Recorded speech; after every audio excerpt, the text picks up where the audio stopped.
Hello everyone, welcome back to my mini blog. আজ হচ্ছে শনিবার। এখন দেখো ক্যাম্পাসটা কতটা শান্ত হয়ে আছে। আসলে আজ আমি অনেক সকাল সকাল উঠেছিলাম, অ্যারাউন্ড 5:30। উঠে ফ্রেশ হয়ে আর কিছু খেয়ে নিলাম। আজ আসলে বাড়ি যাব, আর বাড়ি যাওয়ার আনন্দটা ভাষায় প্রকাশ করা যায় না। রোদ ওঠেনি, কিন্তু তার সত্ত্বেও আমি সানস্ক্রিন মেখে নিলাম, কারণ পরে আর সানস্ক্রিন মাখার টাইম পাবো না।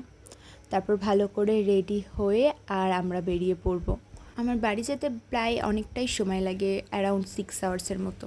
আর এই যে হলো আমার লাগেজ তো ঠিক আছে, কিন্তু এই টলি নিয়ে এই 7টা সিঁড়ি নিচে নামতে আমরা পুরো হিমশিম খেয়ে যাই। আর এত গরম, ঘেমেই যাই আমরা।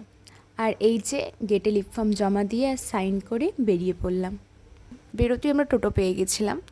আর ওই যে গেটটা দেখা যাচ্ছে, ওটা হচ্ছে ভারত সেবাশ্রমের গেট। আর রাস্তায় যেতে যেতে হচ্ছে এই ঘোড়াগুলোর দেখা পেয়ে গেলাম।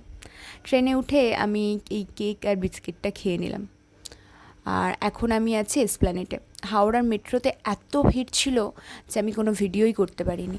এই যে আমরা এসে গেছি এসপ্ল্যানেট থেকে টালিগঞ্জে। আর এসেই দেখি একটা ট্রেন যাচ্ছে। এটা আসলে বজবজ থেকে শিয়ালদা যাচ্ছে।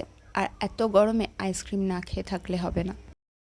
আর এই যে আমি আমার গন্তব্যের ট্রেনে উঠে পড়েছি। আমার গন্তব্য হচ্ছে বজবজে নেমে আর আমি অটো পেয়ে গেছিলাম। আর এই রাস্তাগুলো তো সব আমার চেনাই না, রাস্তা দিয়ে যেতে কতই ভালো লাগে, তাই না? আর এই যে আমি এসে গেছি আমার বাড়ির রাস্তায়। আর একটুখানি গেলেই আমি বাড়ি চলে যাব অলরেডি।